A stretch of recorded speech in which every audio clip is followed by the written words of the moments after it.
Welcome to Kettlebell Corner, where strength meets theory, where we take you on a deeper dive into all things kettlebells. And am I doing this right, Roger? Nope. If you have to ask, then the answer is what? Nope. It's no, okay? Well, then where the hell do you start? Well, in this episode, we're going to lead you down the right path, and we're going to start with first principle-based thinking. Well, the first principles, some of them. Roger, what's up? How you doing?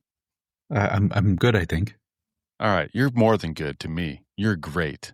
Great. All right. So some people might be here and be like, oh my God, what does this have to do with kettlebells? Well, let's tell them what's up. First, what is first principle based thinking? Are you asking me? Yeah. Oh, okay. Tell me right now. I got to know. How am I supposed to fix my shit if you don't tell me right now? It's a method of looking at a problem and working toward a solution. The solving problems can get difficult. It can get really, really complicated and a little murky. And sometimes you need to reduce everything. You need to tear everything down. Okay. You get rid of all the nonsense. With kettlebell specifically, get rid of all of the buzzwords, the dogma. Forget about the shapes. Forget about the cues. Let's just reduce everything and give, basically just have a completely clean slate, and let's work up from there. Your first principles are going to be the things that are going to be true outside of context. So I don't think that we can establish anything with certainty, especially not physics, which is what we're going to talk about. Because even within physics, there's a percentage there's a probability that physicists will assign.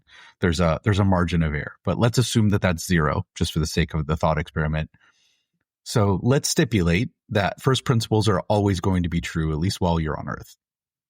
Okay. Then let's say they're going to fit into a context, a given situation, which is going to be changeable.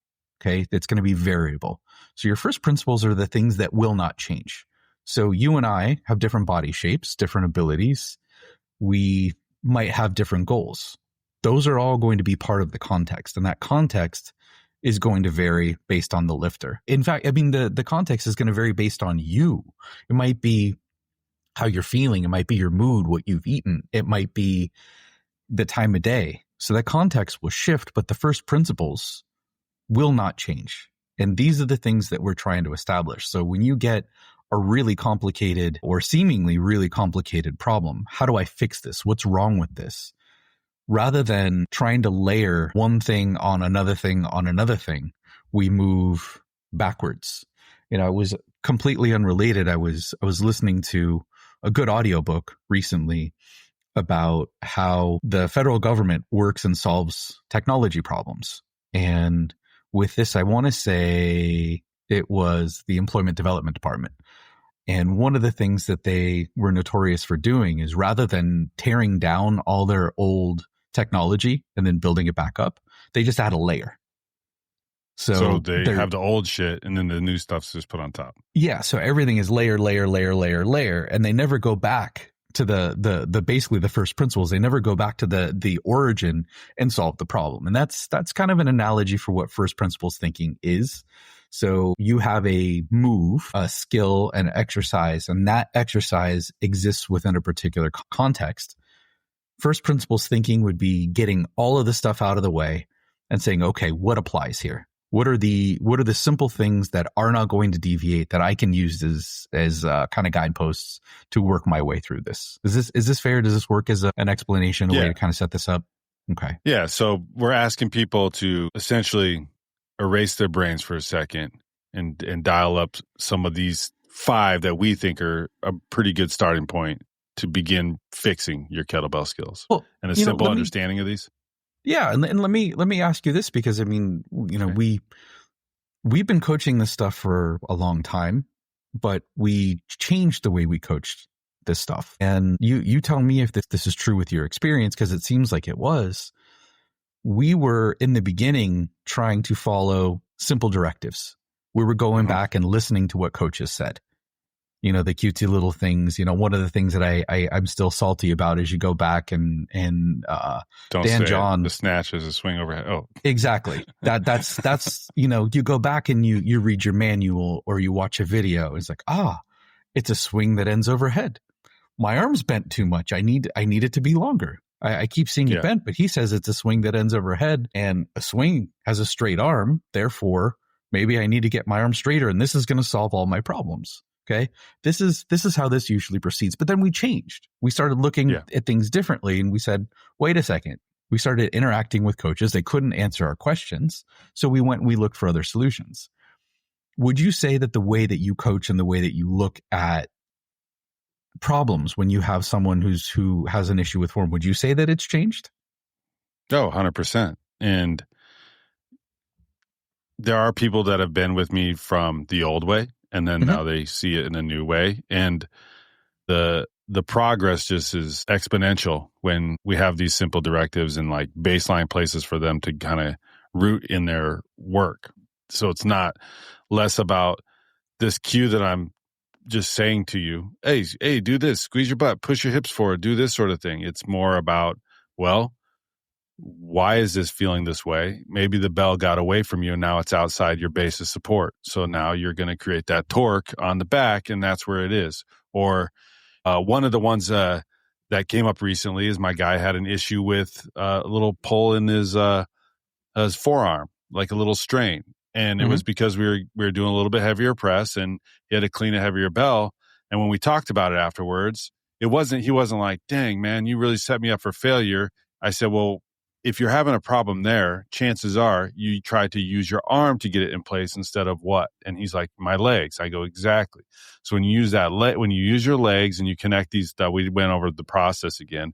He's like, oh, that makes total sense. So all we did was dial it back, and we worked on technique and make sure that these legs are doing what they're supposed to do in the arms where it's supposed to be, keeping the bell in the line that is best for the clean to get into that overhead position and whatnot. Sure. Some rest help. And if you look at, we did an episode on this, on what we use this particular algorithm, which is a process that we follow. One of the things is we work on the connection between the arm and the body. If you're doing a ballistic lift and your arm is not connected to your body, you can still do the lift, but it's not going to be, it will probably, or maybe, but it's not going to be as efficient. It's not going to be as good as it would if that connection were there. And underlying the arm to body connection is really the way force works, the way force transfers. And that is a form of first principles. So, I would be reluctant to say, hey, you need to keep your arm connected to your body would be first principle. But the way force moves in straight lines would be the fact that it's what's called a vector quantity. And you need to look after it if you want to move an object. The algorithm is close to using first principles thinking, and it's a way to make it a bit easier. It's kind of the Cliff Notes version rather than having to learn all these individual things, but it is helpful. There's something else that I think I should point out. This is our lens, and this is our particular way of looking at this particular modality, kettlebells. We could have a different framework entirely if we were working with, let's say, nutrition, or let's say you go back and your guy who had a problem with his clean, let's say there was a strain in his forearm and it was problematic. Well, maybe he can't use that forearm, and you need to start looking at anatomy a little differently rather than physics. You can use physics to maybe take some strain off of the lift and do it a different way, but maybe you have to go back and start looking at your anatomy first principles, or maybe you're working with nutrition. And as far as I understand it, energy balance is what determines whether people lose weight or gain weight. So if you have too many calories, you gain weight, not enough, you lose weight. And if it's even, you stay even. That would be a first principle. So these things are going to change. And this is one way of looking at at things. And, again, I go back to this idea. People say you're complicating things. We're actually simplifying things. What's complicated or what's difficult is the process of doing it a different way. And don't call us out for being complicated when we give you 5 things that you can use to fix almost everything. And you are barking 10 cues for one particular skill, and then you have 6 skills. So we're using 5 things and you're using 60, and only you can teach the 60. That math doesn't add up. So this is a simpler way. Yeah. It's simpler. And I think sometimes, and I could be honest here, Roger, can't I? No. Well, I'm not a physics graduate. In fact, people, I didn't even go to college. And look at us, both of us sitting at the same table in different houses, in different rooms. Anyways, it is a little bit intimidating. And the way you said it right there is like, instead of thinking it's complicated, you're just removing all the stuff that you had before. Like I said in the beginning, just take a blank slate. Let's start from the ground up here. And let's just start with number one on the list, Roger. Does this equation mean anything to you? F equals M times A. Does that mean anything to you? It does, buddy. Okay, well, that's the equation for force for you who don't know. Yes. How does force play its part as one of our first principles? Well, that's probably easily an episode on its own. So what I want to do is I want to call some things out in the equation that are not necessarily easy to see right away, and why we're talking about the force equation in the first place. So people will talk about a force as a push or a pull, and that's a fine definition, which can be misleading sometimes. Forces, you can't have forces but no motion, and I prefer, rather than push or pull, pushing or pulling. Like you can try to, I'm pushing the door open, but it's not opening. Right? I'm actively doing it, but it's not happening. So force is something that is potentially capable of changing the motion of an object. That's what we want. We've decided we want to exercise. We're exercising with kettlebells. In order to gain the physiological adaptations that we want, we have to change the motion of this thing. And what do we use? We use force. How do we apply force? Combination of our muscles and the ground, or some other implement, right? So that's what force is, kind of. It's a really complicated thing, so don't bother to try to answer that question. So how do we know? How do we quantify this, right? Then we're starting to get into, we're looking at mass and we're looking at acceleration. These are different things that we can tease out. First, with the mass piece, what I want to call out is mass is equal to something that is people talk about as an inertia. Right? Inertia, which is the resistance to the change in a state of motion. Some people will say change in motion, but that's not, it's not resistance to motion, it's resistance to a change. So what stays in motion stays in motion type of thing, Roger? Kind of thing, yeah. You're thinking about, Indiana Jones and the boulders rolling at you. That boulder's got inertia, which is equal to its mass. Mm-hmm. And what you're actually having a hard time doing is slowing it down, not speeding it up. All right. In the beginning, it would be hard to get it moving, but once it's moving, it's hard to stop. So the first thing we want to call out with this piece is that the amount of mass you have determines how difficult it's going to be to start this thing moving or stop this thing moving. And this is common sense. You get a 12 kilo kettlebell versus a 40 kilo kettlebell. And they're going to be different. One's going to be harder to move. One's going to be easier to move. One's going to be harder to stop. The other one's going to be easier to stop. So the mass is equal to inertia. The more mass, the harder things are going to be to move. If that mass piece goes up, given the same amount of force, the acceleration is going to go down. Right? They got to kind of match or be great. One has to be greater than the other. Yeah, exactly. And if you want to move a bigger bell that has more inertia, you're going to need to find more force.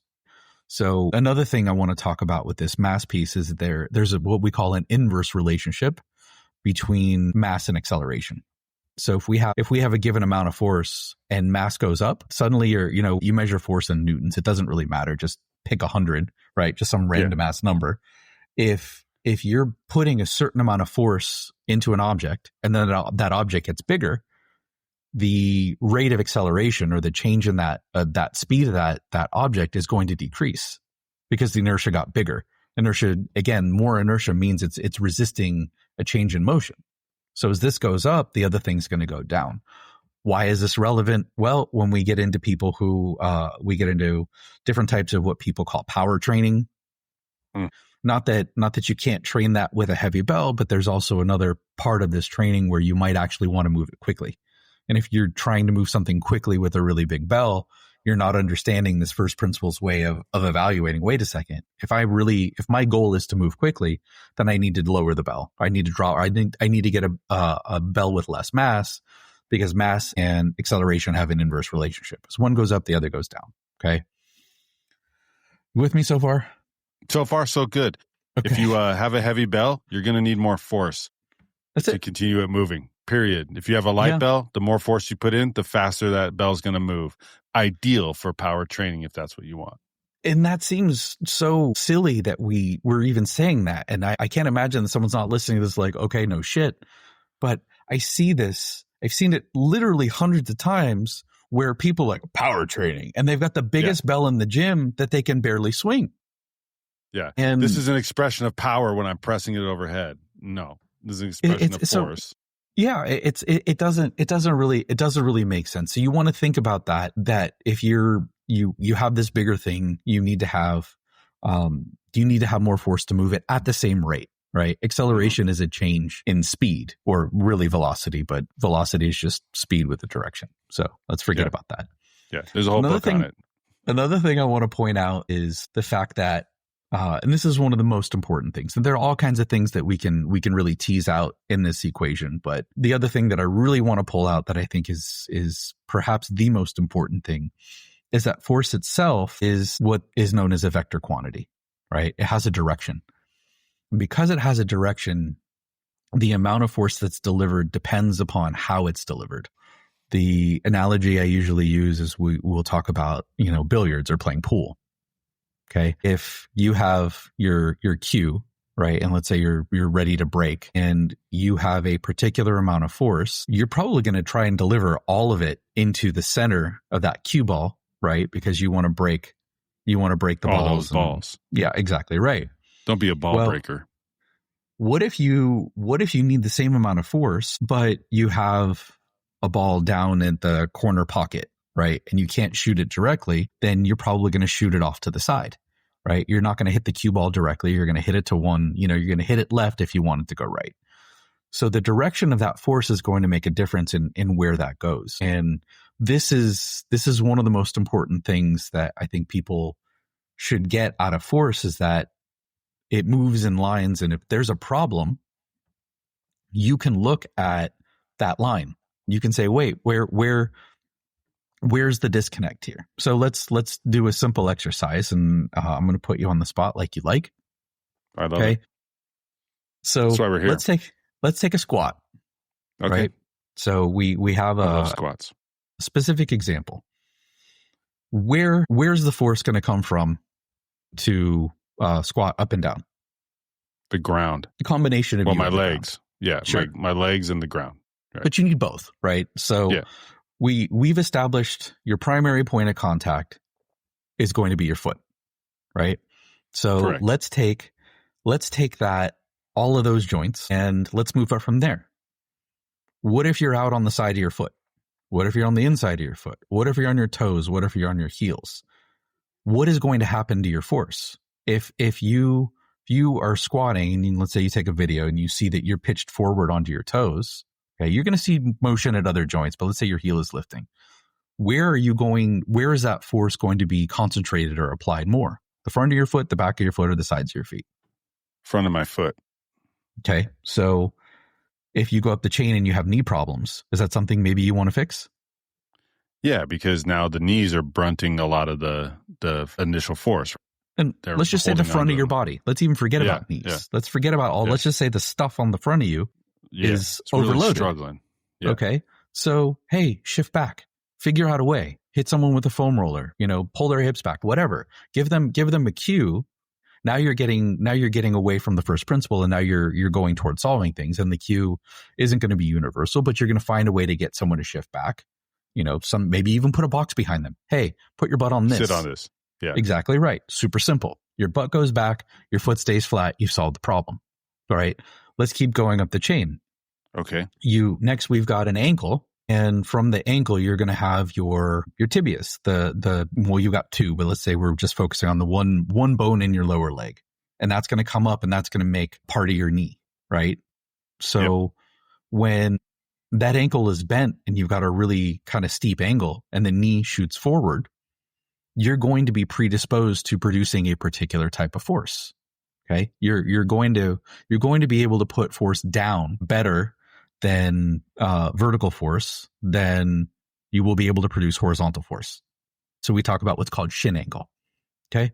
So if we want to move backwards, we need to have some sort of forward shin angle, right? We can't, if you want to push yourself backwards, you want to push yourself forward, or rather, if you want to push yourself forward, you need those to move forward.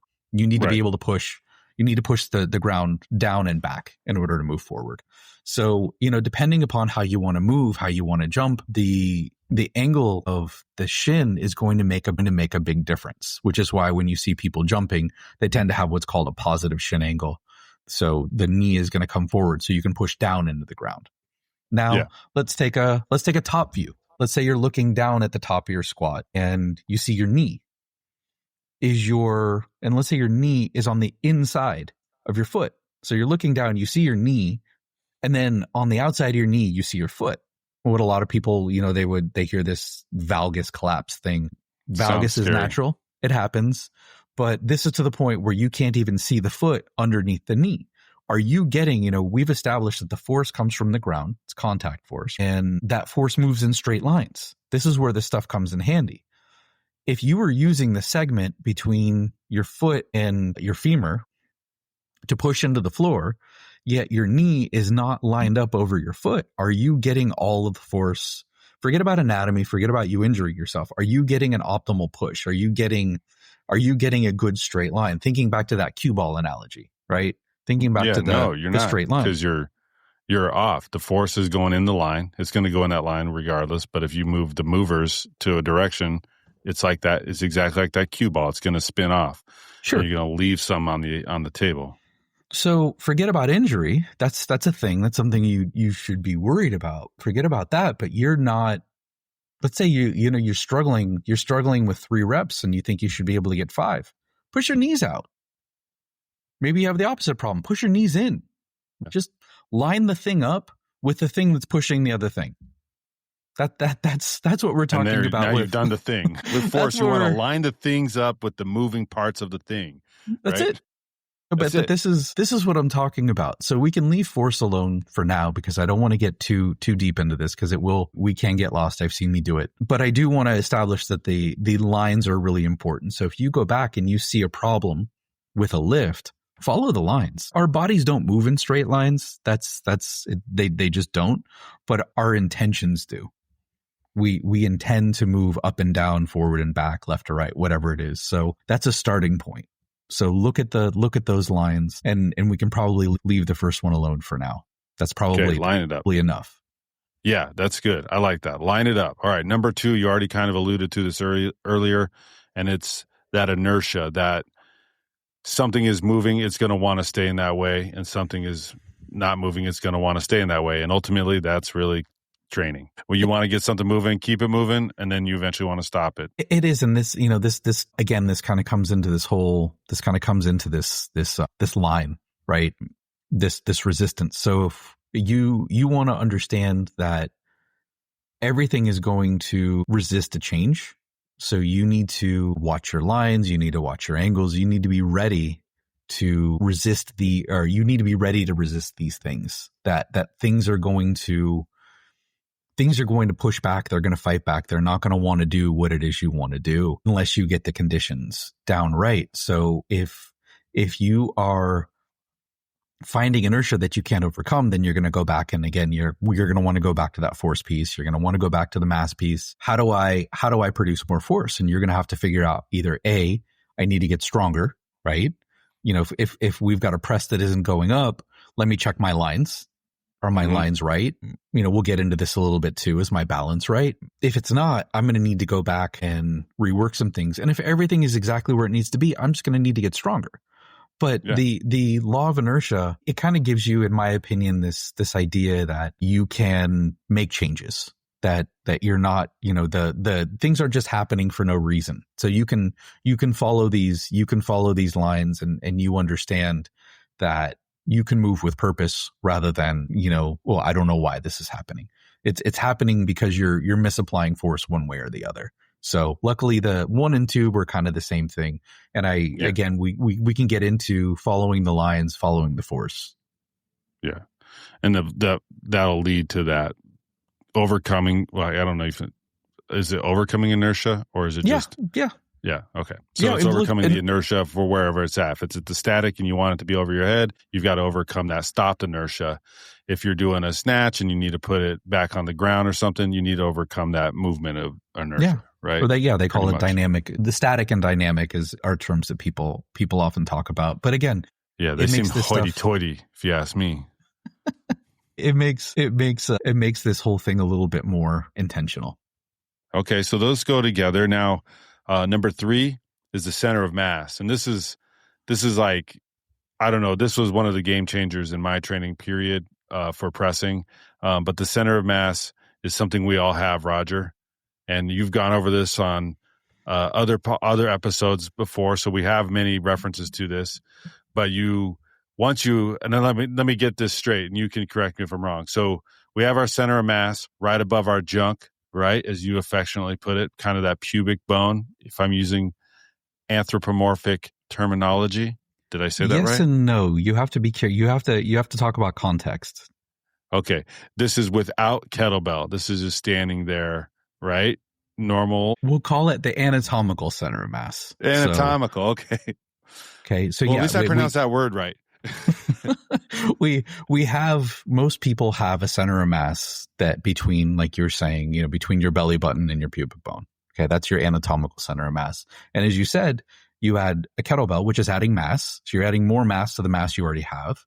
That point will change. If you reorient yourself, that point will also change. When you run, one of the common examples when you're learning about this physics of movement is when people dive, when they go off of a high dive and they're dropping and they're spinning, their center of mass is actually not even in their body because you're moving around that. That's a point around which you're rotating. Right. So it's kind of cool. I was like, what? But yeah, that's a point around which you will rotate because your center of mass is a point that is really one point that represents all of your body. Okay. So we were kind of talking offline. I'll give this example. So let's say you're standing there minding your own business and I come up behind you and I'm a jerk. I'm like, oh, look at this guy. I want to knock him down. So let's say I run at you full bore and I hit your center of mass with my center of mass. You're probably going to fall. Pubic bones bump together? Ideally not. Okay. So interestingly though, your center of mass is going to be oriented differently than mine because I'm going to lower my shoulder. I'm changing my center of mass. So now you've changed your position. So now your center of mass is more towards that shoulder. Yeah. To come in a lot harder. Exactly right. So I'm going to knock you down and you're going to move. You're going to do what's going to happen is displacement. So you're going to move forward. But what happens if I just roll and stand right up, just so you know, just so everybody's clear. Yeah, you probably would roll and then come up executing some sort of flying kick or something. Yeah. But let's say I, for whatever reason, misdirected my force and I hit you in your left shoulder. You're going to spin, right? Yeah. So into the center of mass kick. The center of mass is going to dictate what happens to the object. So if you put force through center of mass, what happens is displacement, right? And if I put it away from that center of mass, you're going to get torque. And it's really easy to see, if you have like I have right here a mug.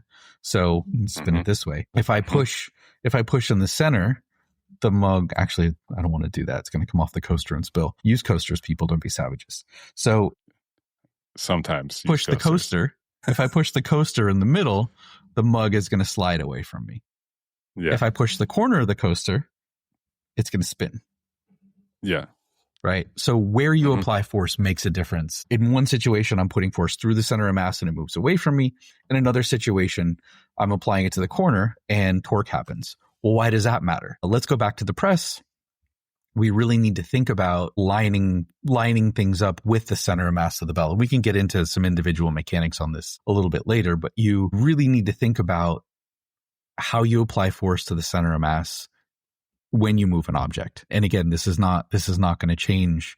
So that's why we included in this kind of first principle thing. So understanding center of mass, and we will get to specific examples of using these things. So we won't leave you hanging here. Yeah, no hanging. For all you bibliophiles out there, we already kind of alluded to number 4. You see how these, I got to tell you, these all just kind of go together. It's like they're made for each other, Roger. These are a great first 5, and that is torque. and force designed to always travel in a straight line. So where does torque play into this? Is this now when you've offset your center of mass against where the force is being applied? Is that essentially what we're getting at with that? Or did we just cover all that?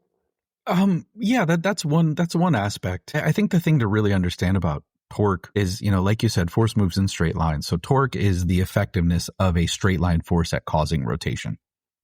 So you're a dad, you bring the kid to the park and you put them on a merry-go-round. Do you do that? Is that a thing? Like, do kids do that anymore? No, but they have other things like that. I know. I get where you're going. Do they not have merry-go-rounds anymore? No, they have. Jeez. At the park we occasionally frequent, there's something like a merry-go-round, but basically the same thing. It's just a more contained, don't hold onto the handles, fly 30,000 feet in one direction sort of thing. But remember, Roger, the people listening to this are people that have been on merry-go-rounds. Trust me, if you've never gotten bloody from a merry-go-round, you haven't lived. So you need to get your kid out there, rough them up a little bit. Yeah. Anyway. Occasionally. And use coasters. Two pieces of advice. So be extremely dangerous at the park and extremely cautious at your coffee table. Don't leave rings on the furniture. Anyhow, so when you push the merry-go-round, right? Well, you're not pushing the center. If you're pushing the center of the merry-go-round, it wouldn't move. But, you got this little demon who wants to, go faster until they fly off and bust their head. You're pushing forward and the whole thing is spinning.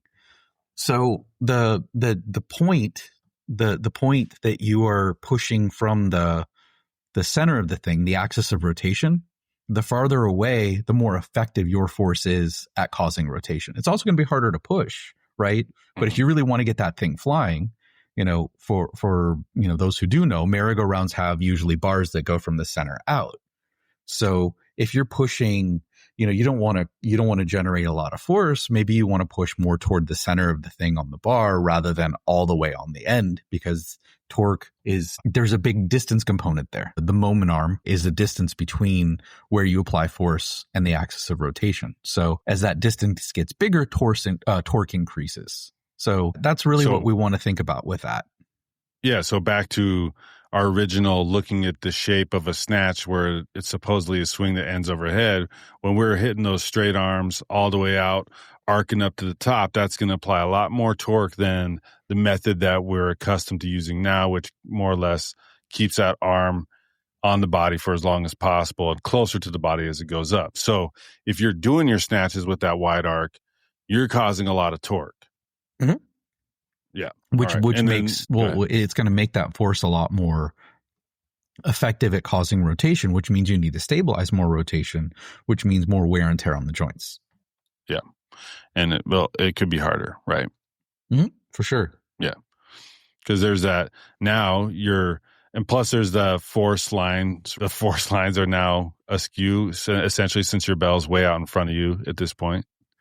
It all goes together. Yeah, and let's be very clear too that we want to restrict this to hard style. That we have the intention of moving things quickly, because things do change. The whole movement changes once you get into kettlebell sport, and they've got a very good, very efficient way of doing things. It's just different. So we do need to restrict this to hard style. Yeah, we're primarily hard style, and if by primarily I mean only, then yes. For now, everybody. So what do we got? We're always learning. We're always expanding. Number 5, and this will be the last one we give you, and you already talked about it, and that's balance. Okay. Yeah. And just simple definition. So that center of mass we talked about, that needs to stay over your base of support. And your base of support is when you're standing at your feet. If you are doing a bench press, it's the bench. If you're standing and you're leaning on a wall, it's your feet and the wall. Whatever your body's touching, that's your base of support. Anything that can support you. So if you keep your center of mass, which will shift depending upon, how you're moving and whether or not you have a kettlebell in your hand, how heavy it is, et cetera, that center of mass needs to stay over the base of support. And the closer the center of mass is to the center of your base of support, the better balanced you'll be. So these are the 5 things that we're thinking about here, and we can apply these things to improving your form and cleaning things up a little bit. All right, let's practically apply these for some people, and I'm going to give you a skill and then what we want to use as the example. One of the first principles. Does that sound good? Sure. Are you ready for this is the lightning round? Okay, we're going to go with the press, and we're going to go with managing force lines. So how can we use these force lines to help improve our press or actually make our press?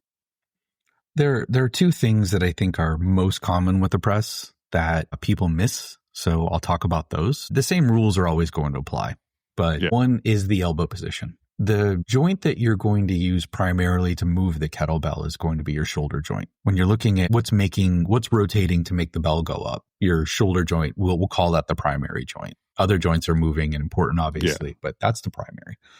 So you have one end of that joint. The other end of your joint is the elbow.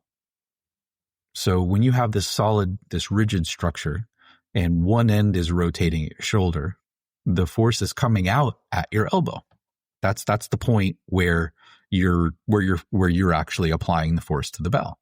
Mm-hmm. And you can see your body respects that because more or less your forearm is making a very abrupt right turn or 90-degree turn rather. Yeah.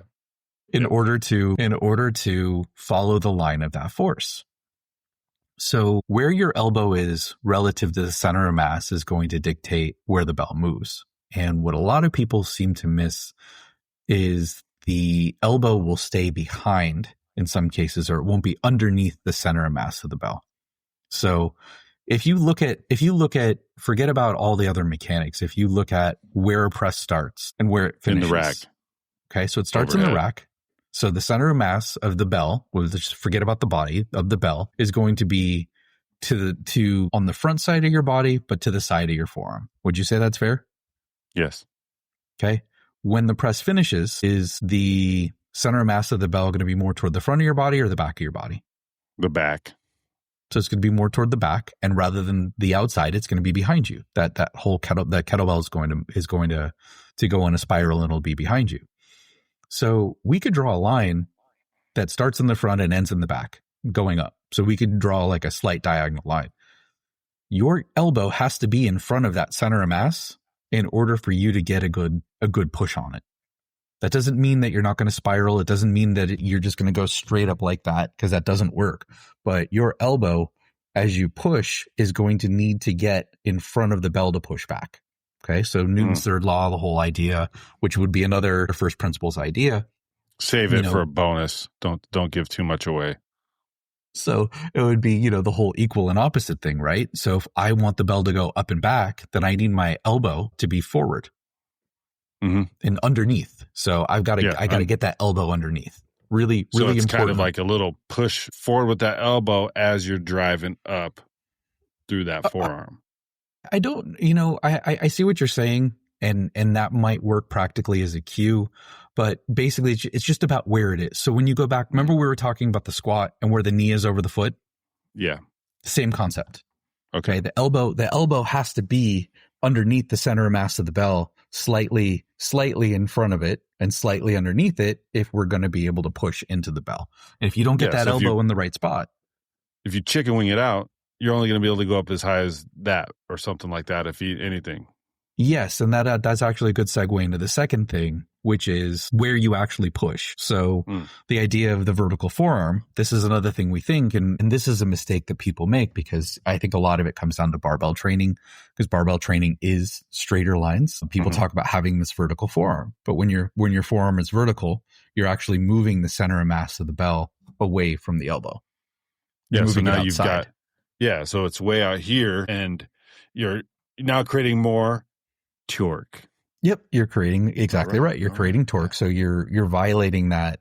So you see, like you said, these all go together. So when you angle the elbow in or the forearm in just a little bit, you're actually pushing through the forearm into the center of mass of the bell, right? Which isn't the handle. FYI. It's not the handle. It's the ball. So if you're just focused if you're focused on the hand, you're actually creating rotation rather than displacement. So those are two things that you want to think about with your lines of force. And as a bonus, you can generally think that you want to keep the center of mass of the bell over the foot, more or less, or within easy striking distance, and that's just gonna keep you safer. We have a whole episode on keeping the bell over the foot, so watch that. And do that. And then so let's go with the swing, and let's create torque the right way. So there's the whole idea of get your hips back. It's a hinge, and there's countless things about this that you've expressed, but how do we get the right torque when we're working the swing? What does that even mean? I think the thing to realize is that torque on the way up is our friend.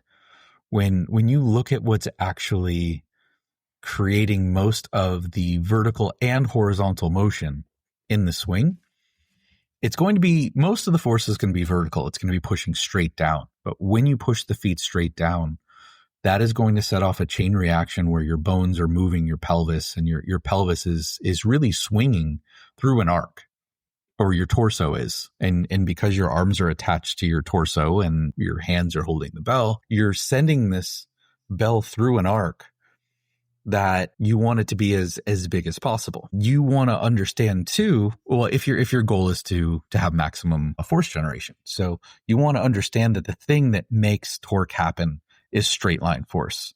So your straight line force needs to be straight down into the ground rather than shoving the hips forward. And this is something that people misunderstand. They push the hips forward and they're actually eliminating their torque production because they think, oh, well, torque is rotational force. It's not rotational force. It's what happens when straight line force moves away from the center of mass of an object. And when you think about where, your center of mass is not going to be straight over your feet. It's always going to be over your feet, or you lose balance, right? Right, but not exactly aligned. In order for that to happen, when you're pushing that force, you can't move the bell straight up and down because of the constraints of your joints. So in order for your body to get back to standing, you've got to go from that bent position to a straight position. And then as that happens, you're going to be swinging through this big arc. That's going to happen by pushing straight down. That's going to be the most efficient way to do that. It's not going to be the hips coming forward, because then you're just going to be pushing the hips forward to your balance.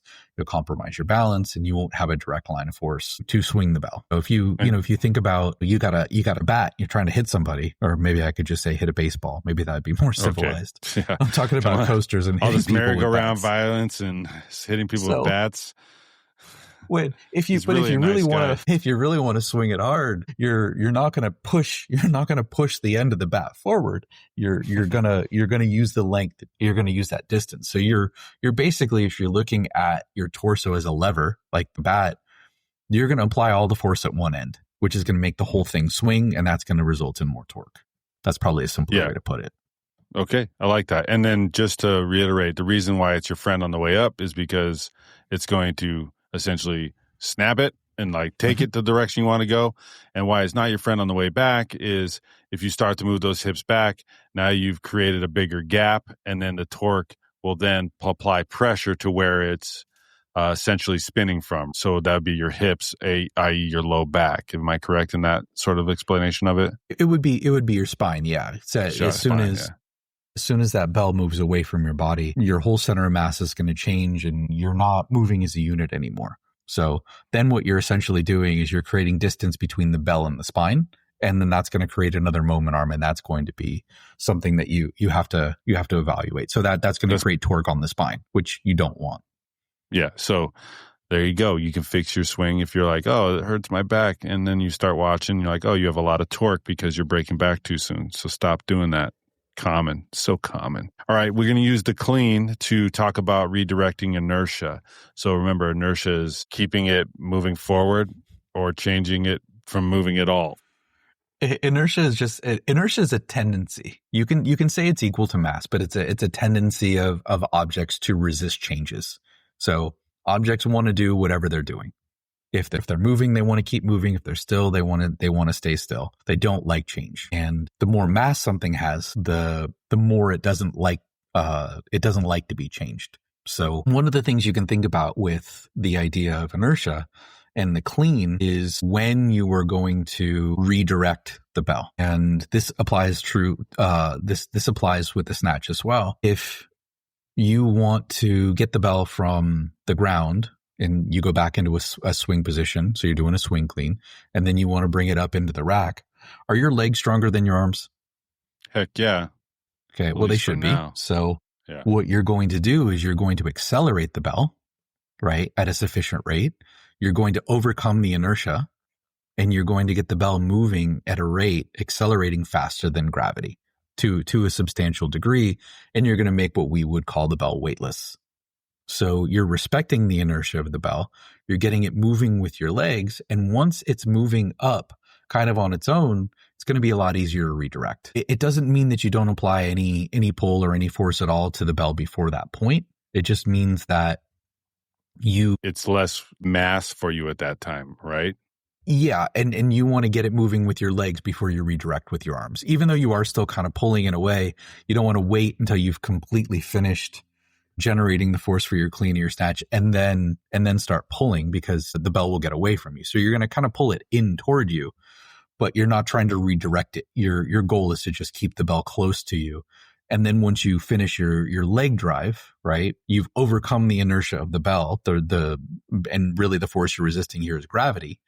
Then you can redirect the bell and bring it into the rack position. So this would be, if you're watching someone's clean or someone's snatch and they're having problems there, then you're saying, you understand the tendency of things that are like, oh, that looks really clunky. That bell is resisting. Well, if that bell's resisting, let me make sure that I've got the right things working at the right time to overcome that resistance. And then the whole thing's going to go a lot easier. Yes. And that falls into the same line as once that bell's going away from you in the clean and then you're trying to yank it back, that's a much more difficult way to overcome inertia because it wants to just keep going at that point. And so when you think about this, to Roger's point, if you're getting those bangy cleans or back to our big arc snatch, you're going to want to fix that and that keeping that arm close to that body and then kind of like redirecting it, like you said, right as it comes up in front of you. And then you're just basically, it has no forward motion going really, nothing getting it outside of your base of support. I'm using these are not buzzwords, people. These are terms. Okay. There's first a difference. Principles. First principles. All right. Let's use the first principle of controlling the center of mass for the getup. And then, we'll get into the snatch real quick. But I want to talk about that. Cause that's a big complicated move where the center of mass changes several times throughout. Am I right? Oh yeah, it's going to change for sure, and it's going to change more depending upon where the bell is. To manage the center of mass, to troubleshoot this, it's going to be a lot of trial and error. And when I teach the get up, it's unloaded. Sometimes I'll do the shoe, but I don't usually do the shoe. It really is about creating a structure, and you can feel where your center of mass is going to be. And whether or not you're balanced, and you can, you're building a framework, and you're finding a way to keep your body or your limbs underneath each step in the getup, and you're finding a way to support it from underneath. So remember, if we look at the definition of balance, it's going to be keeping the center of mass over the base of support. So yes, if the base of support changes, which it does significantly, you start a getup lying flat on your back. And then you're going into your roll and yeah, you got a sweep and standing and all that stuff. So that stuff is changing. So your goal is to, your center of mass, as long as you've maintained balance, and you'll know if you're losing balance because you feel it or you'll be wobbly. What you want to do is figure out how to get as much stuff underneath the bell within your base of support. And how do you keep the bell? Because the bell is the thing we're really working on moving. How do we keep that in the center of whatever that base of support is, whether it's, your feet or your, 2 feet and an arm or one foot more than the other, whatever. Sometimes, you only have 2 points of contact in your hand and your foot at one point in the getup. That's what you'd think about with the getup is if you're seeing someone losing balance or they're not moving well, then what you can say is this person's not managing balance well. Let me move a point of contact first. Let's start with where the force comes from. That's the ground. So does this allow the person to move anyway? Sometimes people are just so jammed up they can't generate force. But if they can't generate force, then maybe a limb is too far out. Maybe the foot's not where it needs to be, the hand's not where it needs to be. And then once you go through the transition phases, you want to look at the support. Now that in the quiet phases of the getup, Do I actually have a limb or something underneath that's relatively straight in a way that can support this bell? So all of those things are really going to be looking at your managing your balance. And again, your center of mass needs to stay over your base of support if you're going to be able to move well and safely. All right. Yeah, you have to use all these, everybody. So quit messing around. Think about this stuff. Use it. When it comes to the snatch, that basically applies pretty much everything all at once. Yeah. It's a complex move for sure. We can think about, where to apply the leg drive. If you're looking to move an object and the object we're looking to move is the kettlebell, and we know that force moves in straight lines, where are we going to want to apply the straight line force? Where should the bell be in the progression of the snatch if we're going to apply the straight line force most efficiently? Want me to answer that? Yes, I do. Okay, the bell will be, is that when it's in the backswing a bit behind you, and then we have the ability to generate the force? It's going to be as it comes forward more toward the heel of the foot. Because it's got to be. That's right. It's got to be over the foot. Yeah, it's stretched out. Yeah, first principles. Is it over the foot? Mm-hmm. Okay.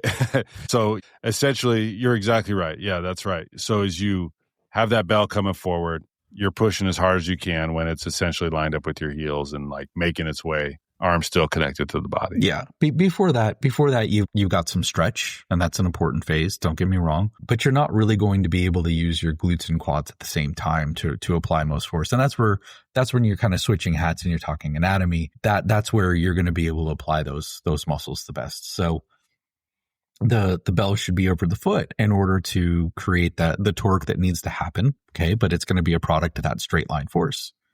So we want to think about the lines there. Then we can think about this idea of inertia. So same thing that applied to the clean, that we want to overcome the inertia of the bell with the legs and then redirect it with the arm when it's already in that kind of float, that kind of free flight phase of the ballistic. And then we want to think about maybe we're shifting forward. If you look at the top of a snatch, that bell is going to land behind you. So a little bit of displacement forward is going to help you with your balance. So we're looking at it. We're looking at all of those things. And if you have a problem in any of these segments, then you can understand how these first principles apply and say, okay, well, if I see someone pulling up the arm, pulling with the arm, or they're having pain, like in the forearm, the neck, whatever, then you say they've got an inertia problem, that they're not overcoming inertia with the muscles I want them to use. So let's make sure we're working on the leg drive. If it's really clunky, again, that's another clue. If they're having a hard time in the catch, let me teach them where they're going to be balanced. Let me just have them get into that position and have them lean forward and have them feel, hey, does this feel a little more balanced? If you feel the same thing is like when you're coming down, are you leaning back through the ankles? Exactly right. Balance. Yeah. And because you're leaning back because your bell is moving forward. So again, it's that Newton's third law, and it's maintaining balance. And then, you can get back into your straight line stuff. If they feel like they're not generating force at all, then you can look at the line. Where is the bell? Where's the bell actually when they're applying force? Because this happens when the bell comes away from the body. They don't maintain that arm to body contact. The bell is in front of them, and then they generate their really hard leg drive. Well, that's not at the right time.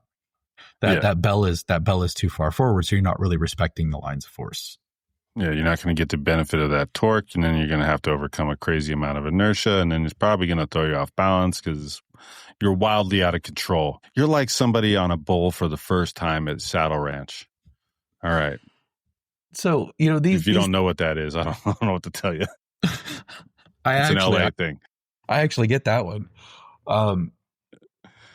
These things, I understand they sound complicated at first, but even if you just go back and read on them and figure out what it is, if you can figure out how to use these things and manipulate them in your training, you will be able to solve a lot of form problems. And then you'll be able to kind of plug and play and put them into individual contexts. And I wish someone even were to send us in a video. Someone wants us to break down their form. We can do a practical like, hey, this needs to be here, this needs to be there. Because this stuff makes way more sense once you actually see it in context. You just have to get the reps in and start thinking. So there's tons of tips in this episode. So if you like what you see and you like what you hear, please subscribe, like, And tell us what coasters you use. Is the light just went out on me? That's a good sign right there, Roger. You got anything else? All right. Be sure to download the Bells app because it's free and there's lots of training in there, and you'll get better kettlebells from watching our stuff and using that app. All right. Stay strong, everybody.